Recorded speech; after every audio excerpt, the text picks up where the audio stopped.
গণতান্ত্রিক সরকার আসার পরে মানুষের মনের জগতে যে প্রত্যাশা ছিল সেটা পূরণ হয়েছে, তাদের নির্বাচিত সংসদ সরকার হয়েছে। এইরকম এক সময় যে প্রথম ঈদটাও জনগণের কাছে একটা মুক্ত অবস্থায় মনে হচ্ছে, তারা ঈদটা করছে।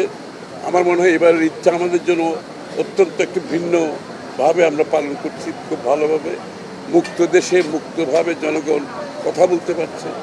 তো সব কিছু মিলিয়ে এই পর্যন্ত দেশটা যাতে এইভাবে চলে আপনারা দোয়া করেন, দেশটা যাতে এইভাবে চলতে পারে আপনারা দোয়া করুন। আমরা সরাসরি আছি, একটু জানতে চাই এই যে মধ্যপ্রাচ্যের যদি যুদ্ধ পরিস্থিতি দীর্ঘমেয়াদী হয়, আমাদের সরকারের পরিকল্পনাটা কি? আসলে না, আমি তো বললাম যুক্ত করে দেই যে এলসি গুলো হচ্ছে এখনো আগের এলসি গুলোই চলছে, নতুন করে এলসি আমাদের হচ্ছে না। সেক্ষেত্রে হরমুজ প্রণালীর বাইরে অনেকগুলো জাহাজে আটকে রাখছে।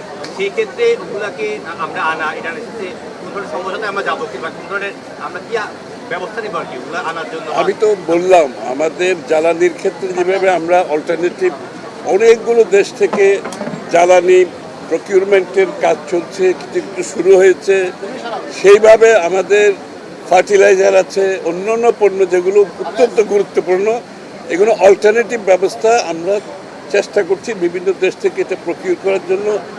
আমরা রোজার মধ্যে এই আলোচনাগুলো চালাচ্ছি, এখনও অব্যাহত আছে। আমরা আশা করছি একটা ভালো ম্যানেজমেন্টের মাধ্যমে যতটুকু সম্ভব বিশ্ব প্রেক্ষাপট, যুদ্ধ তো আর পরিবর্তন করা আমাদের পক্ষে সম্ভব নয়, এটা চাপ আসবেই। এর মধ্যেই আমাদেরকে এটা সমাধান দিতে হবে। আমি আবারও বলছি, আমাদের সকলকে মিলে সমাধান করতে হবে, আমাদেরকে একটু সংযমী হতে হবে, আমাদের সব কিছু ব্যবহারে সংযমী হতে হবে, কারণ এটা কোনো সরকারের নিয়ন্ত্রণে নয়।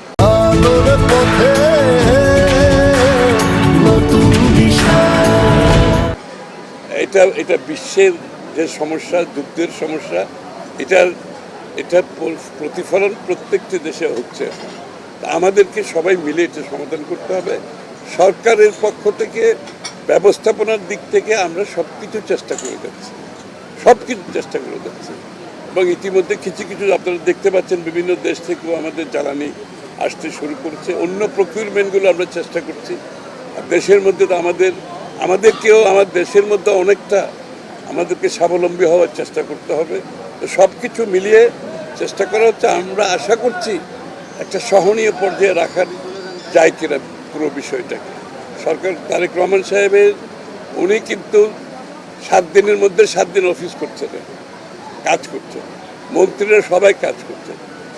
এখানে হলিডে বলে কিছু নাই, দিনরাত কাজ করে যাচ্ছে, এবং নিজেরাও খুব কিছু ইতিমধ্যে আপনারা দেখতে পাচ্ছেন কিছু এক্সাম্পল সেট করা হচ্ছে যে আসলে প্রধানমন্ত্রীর চলাফেরা, প্রধানমন্ত্রীর যে সিকিউরিটি, প্রধানমন্ত্রীর যে সার্বিক কার্যক্রমের মধ্যে আমরা তো সিম্পলিসিটি নিয়ে আসার চেষ্টা করছি, যে সাধারণ মানুষের কাছে যে কিছু বার্তা, যে আমাদের অপচয়টা আমাদেরকে বন্ধ করে দিতে হবে, দুর্নীতিটা বন্ধ করে দিতে হবে, ওয়েস্টেজটা বন্ধ করতে হবে।